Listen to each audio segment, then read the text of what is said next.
como cualquier deporte, lo primero que tiene que hacer es estirar los músculos, ¿no es cierto? Cuando uno se prepara para una sesión larga de juego, no sé si te despiertas un día en la mañana, ves que hay un sol hermoso y piensas, hoy día voy a jugar todo el día computador, lo mejor que uno puede hacer es tratar de estirar un poco las articulaciones y por muy joven que seas, esto es muy importante. Si tenemos jugadores que han tenido que retirarse a edad muy temprana por lesiones, o sea, cuando uno está haciendo esto, clics, clics, clics, clics, clics, mil de clics por muchas semanas, tus tendones, tus músculos se empiezan a cansar y se pueden dañar. Entonces, antes no les voy a pedir que hagan 10 minutos de elongaciones porque nadie lo va a hacer. Pero por último, o sea, tomen sus manos, empiecen a mover un poco, muevan las articulaciones, traten de, ¿cómo se llama? Engrasar, como se podría decir, un poquito las articulaciones, elongar esta parte de aquí, muy importante. Pueden hacer ciertas elongaciones con los dedos, pueden hacer elongaciones con las palmas de las muñecas. Esta parte de acá, por lo general en el mouse, después de largas sesiones puede quedar doliendo. Así que les recomiendo que hagan eso. Lo otro, la posición de la mano cuando uno juega StarCraft es muy diferente para las personas, por ejemplo, que han jugado shooter. Cuando uno juega shooter, uno por lo general juega así, juega con muñecas, juega con codos, está moviendo el mouse de esta manera. La gente que nosotros que jugamos RTS, por lo general es un movimiento solamente de muñeca. Entonces, esta parte de aquí, este huesito de aquí, es el que va a ir en la mesa, ¿ya? Y nosotros para poder movernos a través del juego, del mapa, vamos a mover solamente unos centímetros las manos, ¿ya? Esa es la idea. La idea es que practiquen eso. Si ustedes ponen la mano muy arriba, no está mal, pero como la gente que juega RTS ocupa un DPI un poco mayor que la gente que juega shooters, les recomiendo que jueguen solamente con la muñeca. Si no saben cómo cambiar el DPI, dependiendo del mouse que tienen, por ejemplo, yo ahora tengo un mouse Razer, ¿ya? Mi mouse Razer, yo le bajo un programa que puedo modificar el DPI de mi mouse. No todos los mouse se puede, pero afortunadamente con los mouse Razer sí se puede. Para jugar un RTS uno debería estar jugando entre 800 y 1200 DPI. DPI es dots per inch, significa cuántos puntos podría hacer tu mouse dentro de una pulgada. Entonces lo que uno trata, lo que explica eso es qué tan preciso va a ser tu mouse para poder controlar algo que es muy pequeño dentro de la pantalla. Si tú tienes un grupo de 12 serlings, por ejemplo, y quieres cliquear el de al medio, si tienes un DPI demasiado alto, va a ser complicado. Pero con el DPI más chico, obviamente el mouse se va a mover un poco más lento, pero eso también se puede ir ajustando con la sensibilidad y con la velocidad del ratón. ¿Ya? Así que, dicho eso, vamos a enseñar ciertas cosas, ciertas mecánicas que son esenciales para poder mejorar un poco en el juego.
Pero inicialmente cuando empecé a hacer stream, que ya digamos pasaba... O sea, yo nunca dejé de jugar StarCraft, pero cuando empecé a streamear StarCraft ya pasaba muchas horas seguidas en la computadora.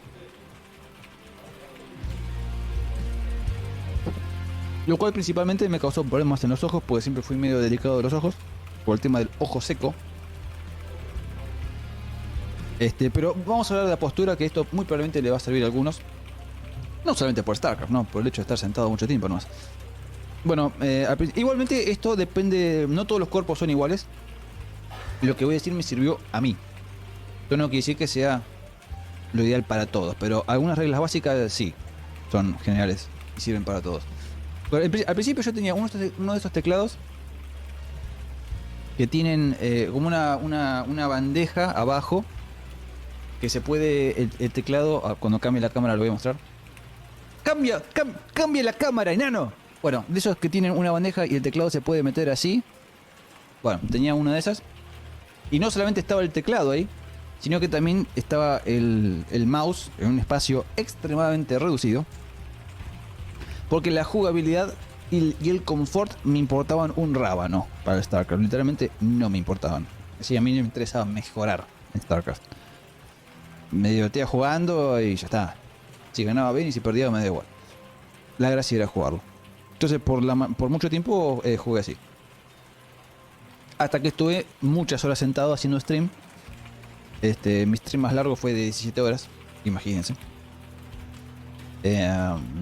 Y terminaba roto, terminaba calambrado porque tenía que estar en una postura muy extraña.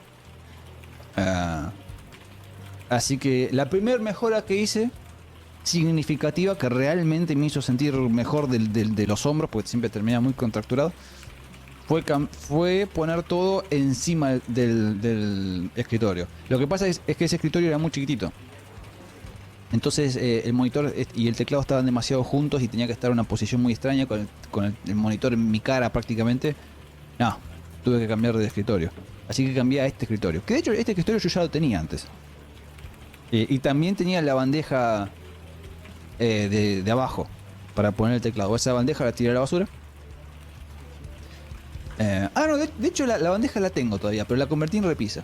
Repisa que tengo guardado porque nunca uso. Bueno, en fin. Puse todo encima del escritorio como está ahora. Enorme cambio. Enorme. El teclado ya no lo tenía en un lugar totalmente incómodo. El mouse al lado del teclado. Y con abundante espacio. No antes que estaba todo restringido. Así tenía como que encoger los hombros. Y hacía que me doliera de una forma terrible. Esto fue un gran cambio. Enorme cambio. Bueno, eso por un lado. Por otro lado, me di cuenta, esto yo ya me había dado cuenta antes de hacer stream, que cada cierto tiempo, esto te lo van a decir, los que estudian este tipo de asuntos de ergonomía te lo van a decir todos. No puedes estar mucho tiempo en la misma posición. Es decir, por más cómodo que sea tu silla, tu escritorio, bla bla bla, tenés que moverte. No puedes estar siempre en la misma posición. ¿Cómo lo arreglé yo? Porque yo tenía que estar sentado haciendo stream. Me tengo que parar. Por eso me paro cada rato. Porque voy a buscar petróleo, voy al tocador, qué sé yo, o me pongo el steam pack ocular. Es esto, a veces. Una gota. Por el tema de la resequedad de los ojos. Si se me resecan mucho, se me irritan, y si se me irritan mucho, se me infectan, y si se me infectan, pierdo los ojos. Entonces, mejor no perder los ojos. Entonces, cualquier excusa es buena para levantarse de la silla. Porque si no me duele la espalda. Si no me levanto. Yo aparte no es que tengo que estar levantado 20 minutos. Con estar unos segunditos, con estar, aunque sea 30 segundos, levantado de la silla y caminar un poquito, eso hace que no me duela nada. Puedo hacer un stream largo, no sé, de 8 horas y no pasa nada, no me duele nada. Debido a que me levanto. Si no me levanto me duele todo. Es normal, el cuerpo humano es así, se tiene que mover. Bueno, ¿qué más? Al principio tenía una silla que era pésima. Una silla común del comedor de la casa. Pero para estar sentado muchas horas no era bueno. Así que después hice un upgrade, hice una mejora a una silla que tampoco era la más adecuada, pero por lo menos estaba más acolchada. La otra, el respaldo era de madera, no tenía ningún acolchonamiento. Y el sillón en sí tampoco era muy acolchado, no era para estar sentado mucho tiempo. Bueno, mejoré una silla más acolchada, con más relleno, pero aún así era totalmente incorrecta para estar sentado mucho tiempo. Yo pensé que le faltaba más acolchado, entonces le puse almohadones y también puse un almohadón como para corregir la postura de la espalda, pero no fue muy bueno el resultado que digamos. Y ahí me di cuenta que la silla sea acolchada es bueno, que tenga mucho relleno, pero no es todo. Necesita también tener cierta forma, no puede tener cualquier forma. Entonces me investigué mucho y la mejor respuesta fue este tipo de sillas ergonómicas, o también llamadas sillas de oficina o sillas de escritorio. Creo que más que nada las conocen como silla de oficina, porque también hay otro tipo de sillas que les llaman ergonómicas y nada que ver, son completamente diferentes. Se conoce más como sillas de oficina. Bueno, la combinación de esta forma de tener el teclado y el mouse, o sea, acá y no abajo, y esta silla, y a la altura correcta, porque ese es otro tema, y levantarse de la silla cada cierto tiempo, aunque sea un minutito, con solamente un minuto de estar caminando un poquito, ya está, arreglé todo, no me duele nada. No tengo problemas de espalda ni de cuello como tenía antes. Y poco a poco corrigiendo. El monitor también. La parte de arriba del monitor tiene que estar a la altura de los ojos. Si está demasiado arriba, estás mirando para arriba y te termina de doler el cuello y se te secan los ojos. Si lo tenés demasiado abajo, te termina doliendo el cuello, también por estar mirando para abajo. Aunque no se te secan tanto los ojos en ese caso, por uno los tiene como entrecerrados cuando mira para abajo. Antes yo lo tenía muy abajo. Entonces me dolía el cuello por estar tanto tiempo así. Ahora le puse una madera para que esté más alto. Y hay otras cosas que todavía podría corregir, como por ejemplo los brazos. Esta silla venía con apoyabrazos. Esta es la segunda silla que compro igual. O sea, usé 2 años, se gastó. Igualmente la probé con apoyabrazos y sin, y me pareció más cómoda sin apoyabrazos, así que a esa silla y a esta, los apoyabrazos los tiré a la basura. Eso ya depende de cada uno. Hay gente que le queda cómodo y otra gente que no. A mí no me queda cómodo, porque aparte yo me acostumbré a estar así. Ya tengo el peso de las muñecas sobre la mesa, sobre el teclado, pero no es lo ideal. Eso es lo que causa esto.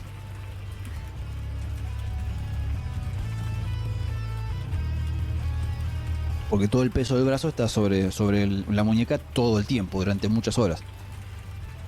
No me causa dolor, pero eventualmente podría causar. Porque yo lo hago está sobre el hueso, en realidad.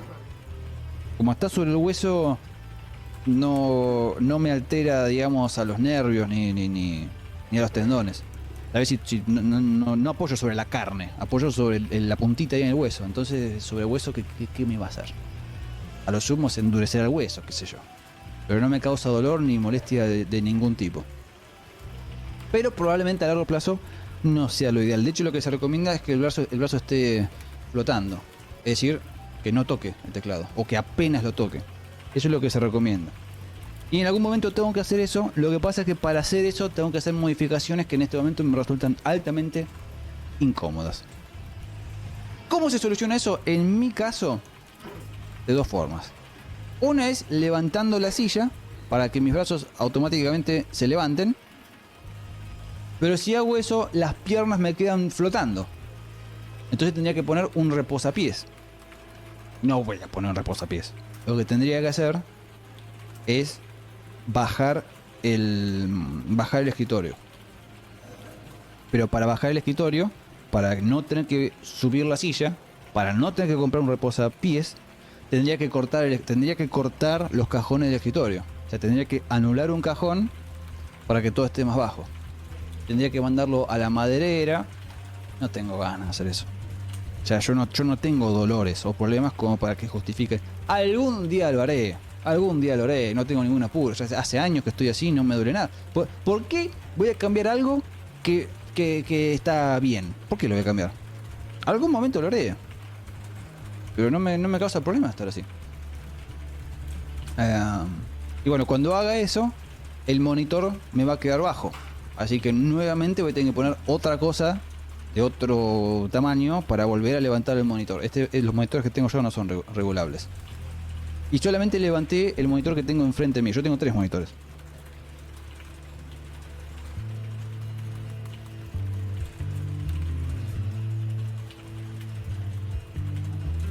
El que uso todo el tiempo lo tengo enfrente, así que ese tiene que estar a la altura correcta.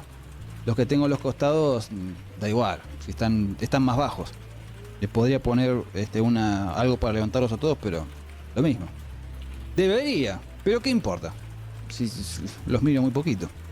El que estoy viendo todo el tiempo ese es el que tengo enfrente. Bueno, ¿qué más?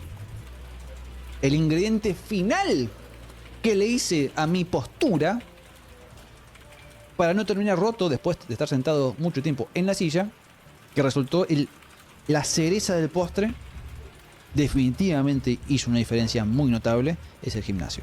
Muy notable. Ya con eso, chao. Si tenía alguna molestia, que cada tanto tenía alguna molestia en la espalda y el cuello por estar sentado, con el gimnasio se fue todo. Todo se fue. No, cero dolor tengo ahora. Cero dolor, cero molestia, nada. Sí, después me duele por culpa del gimnasio, pero eso es porque es así. Pero no me duele nada por estar sentado.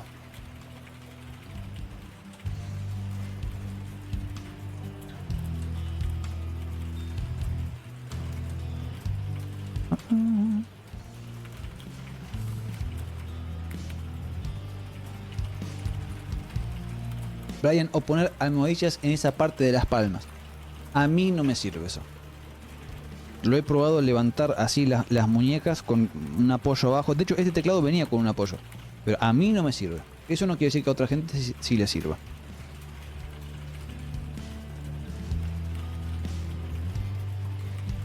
Mr. Corso, tengo un amigo que es ingeniero en sistemas que tiene una mesa elevadiza. Sí, es una muy buena opción. Él la suele levantar y está parado un rato. Yo no lo haría eso. Haciendo stream, no, por el tema de las cámaras, es un lío. Pero para otras aplicaciones computadorísticas, me parece buena idea. Estar parado cada cierto tiempo y luego sentado es bueno. Lo he visto eso.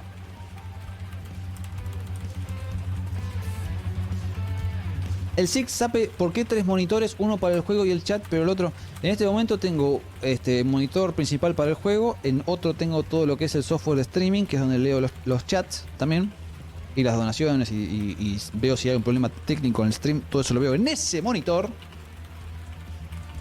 Y el otro monitor en este momento tiene lo que ustedes ven en stream. O sea, ahí puedo ver lo que se ve en stream, pero chiquitito. Y acá lo veo en pantalla completa. Porque a veces cuando estoy modificando los gráficos o alguna cosa que necesito ver muy en detalle, la veo en ese monitor.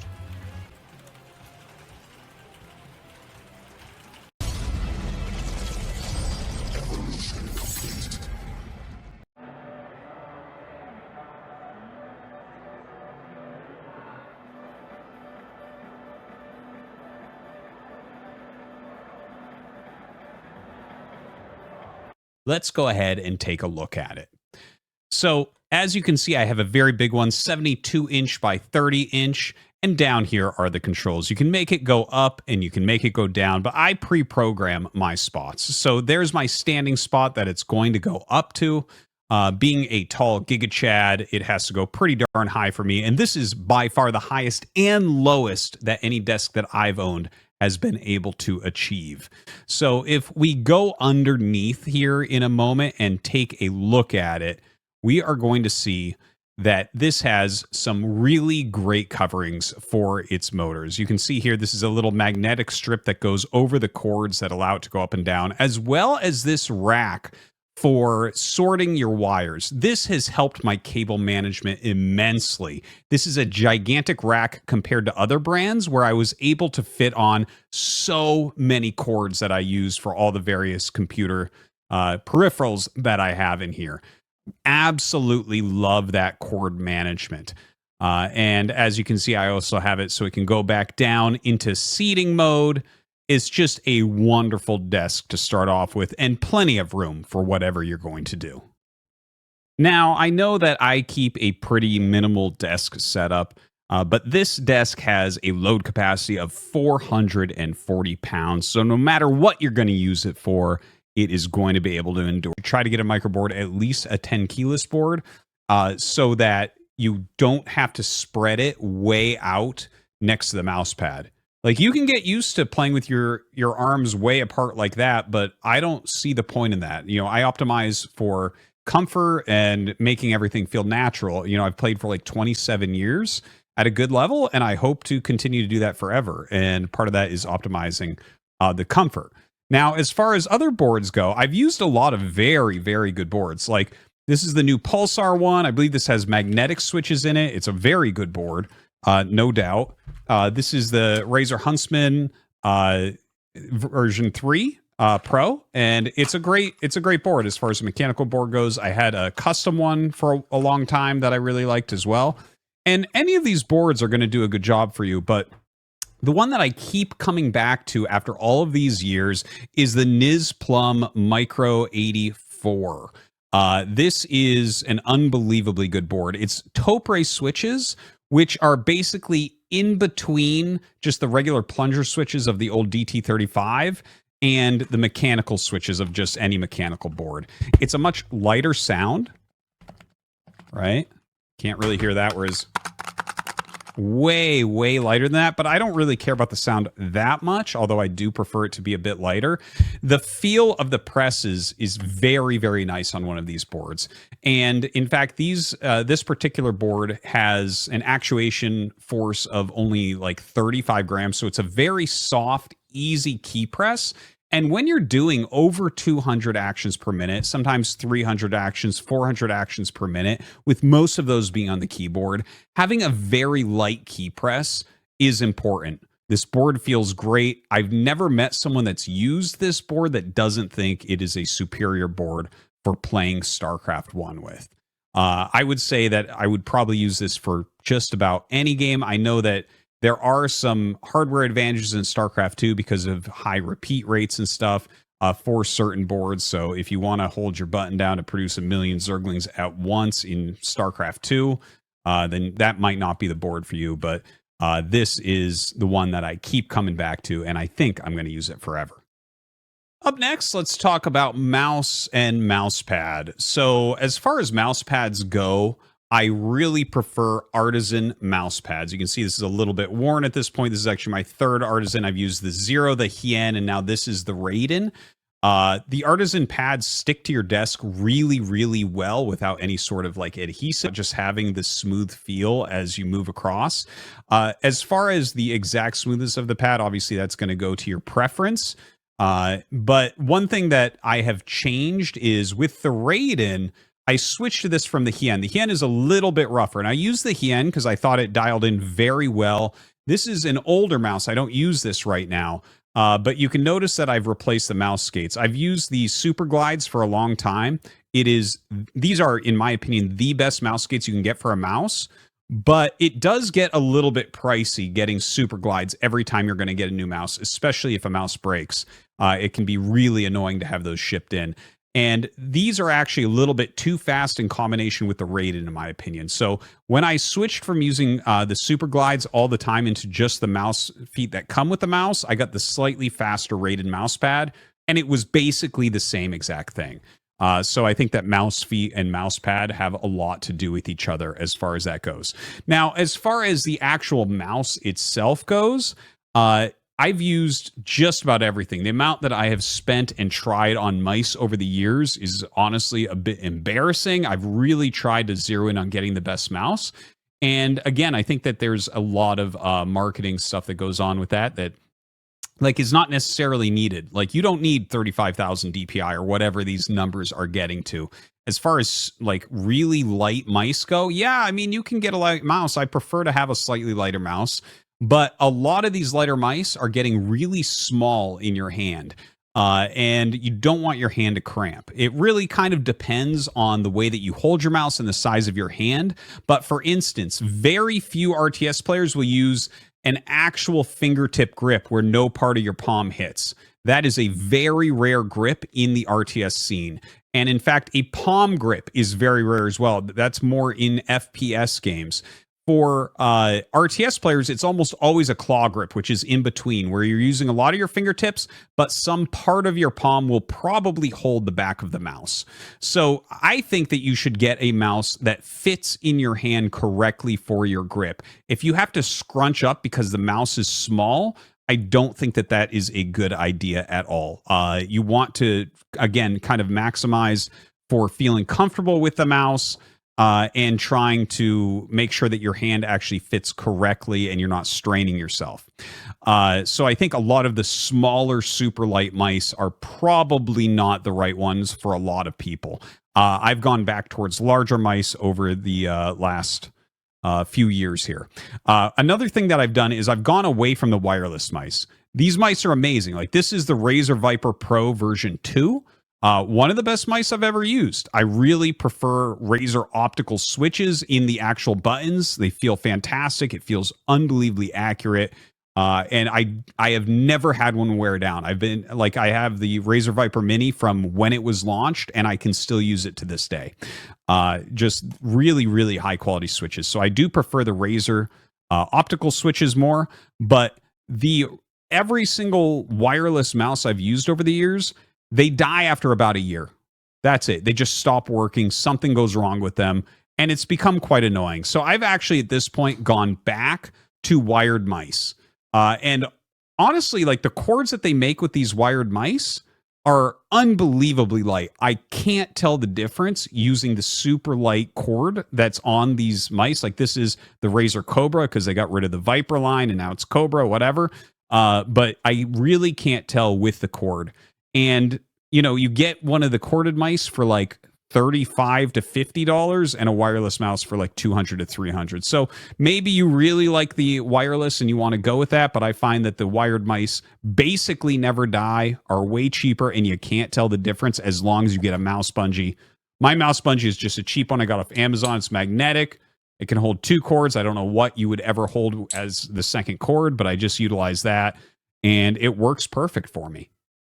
There's a few different ways. First off, I have a couple of really crappy Amazon's Basics speakers on my desk. That's like, I don't use speakers very much at all, but occasionally when I'm doing work that's not on the stream or like playing the game a lot, I'll use just regular ear pods. As far as the main headset goes, these are the Corsair Virtuoso XT headphones.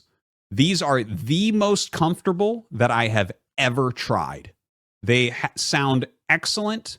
The ear cups are giant. I have really big ears, and my ears do not touch the sides. They do not touch the inside.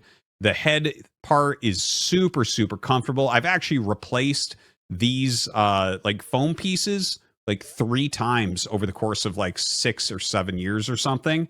Or I don't know if it was 3 times, 2 times or 3 times. And they're super cheap to replace.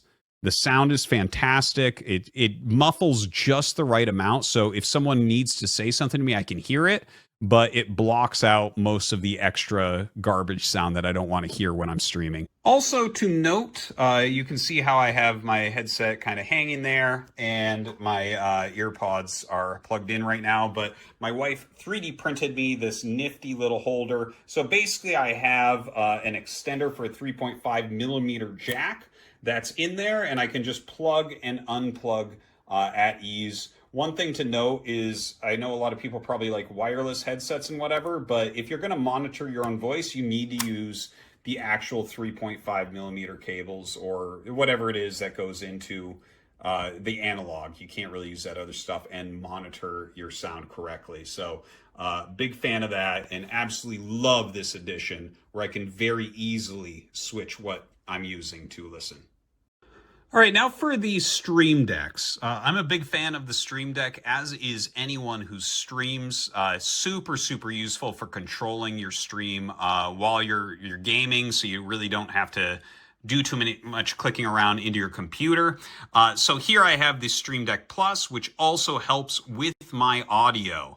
My specific audio setup is a little bit weird. I use the Rodecaster Pro 2, and this is my main sound mixing. It allows me to do the microphones, up to 4 in the back there, and I do use up to 3 at a time. It allows me all sorts of different audio channels that I can adjust, different sounds that I can adjust, so I can have a lot of people on there.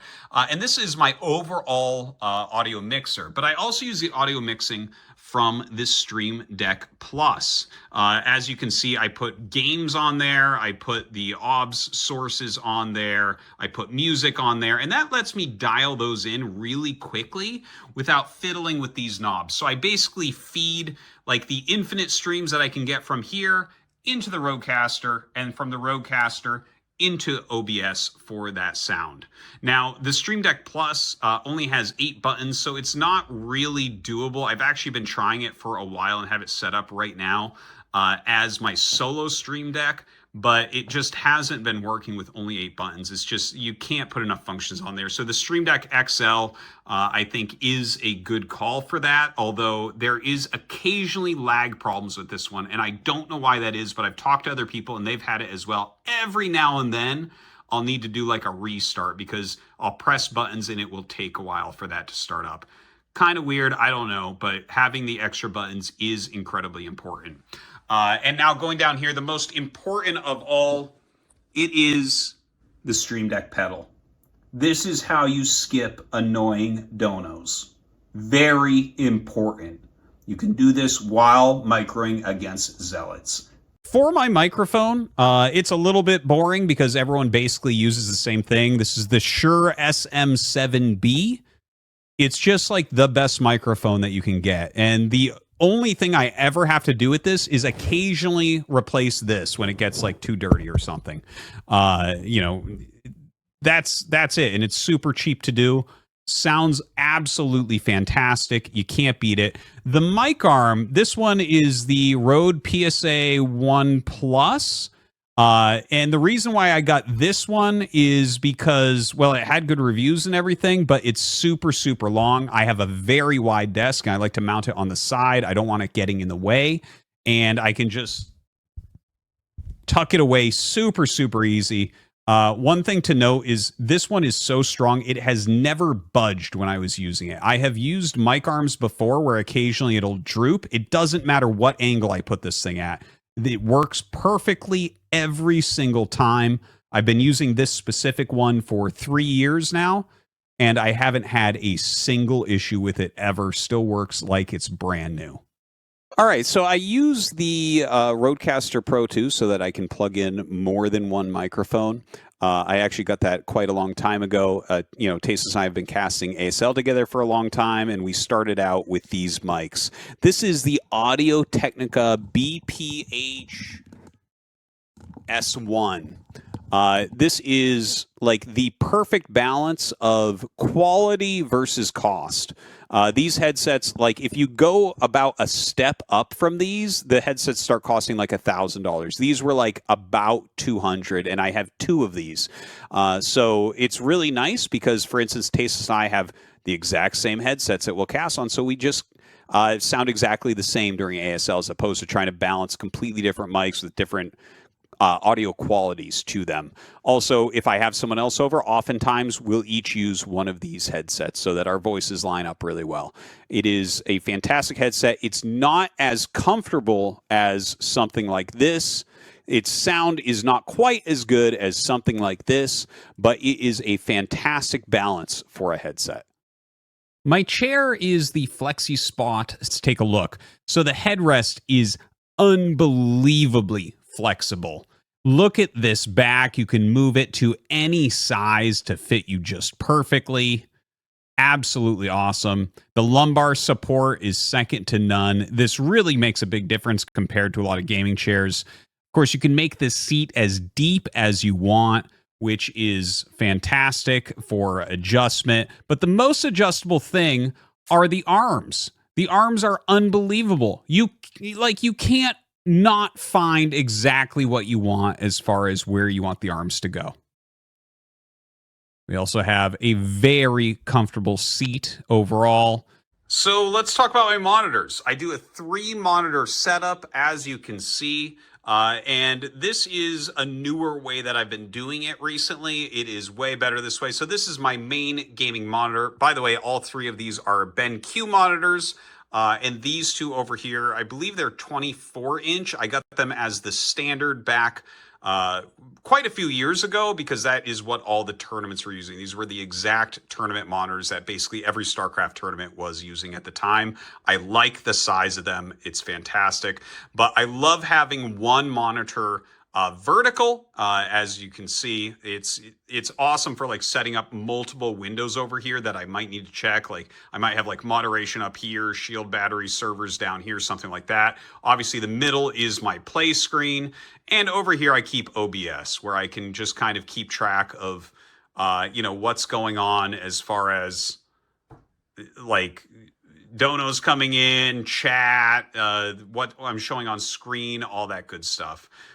So yeah, I really like the 3-monitor setup. I think it works perfectly. 1 game, 1 the stream, and 1 the other information that you might need to have. For my camera, I use the Sony ZV-1. You can actually get higher end cameras, but then you start getting into lenses, and who wants to deal with that crap?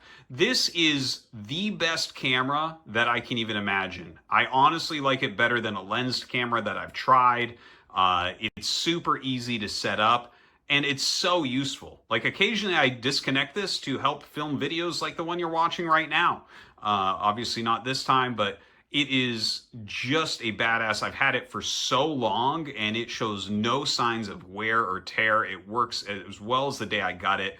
Definitely, this was probably the biggest improvement that I ever did to my stream.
Now, this next one isn't exactly like gear for the desk, but it's actually kind of important. First off, a coaster. I just keep a coaster on my desk to put a drink on because I'm not an animal.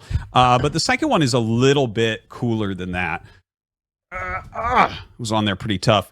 All right, this is from IKEA, like Landsparlen or whatever it is, and it just clamps onto a desk, and it holds your drink. I can't tell you how valuable this is to me. It is amazing. I personally just put my water bottle in there, but as you can see, it has a hole so you can put a mug in there, like if you have a coffee or something like that.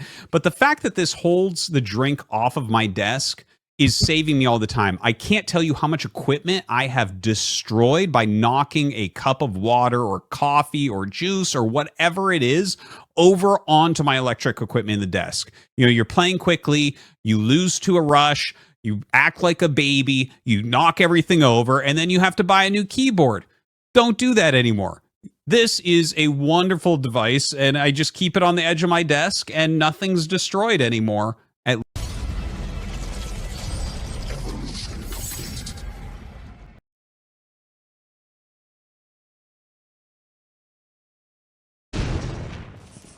Oh, hell. Big job, huh?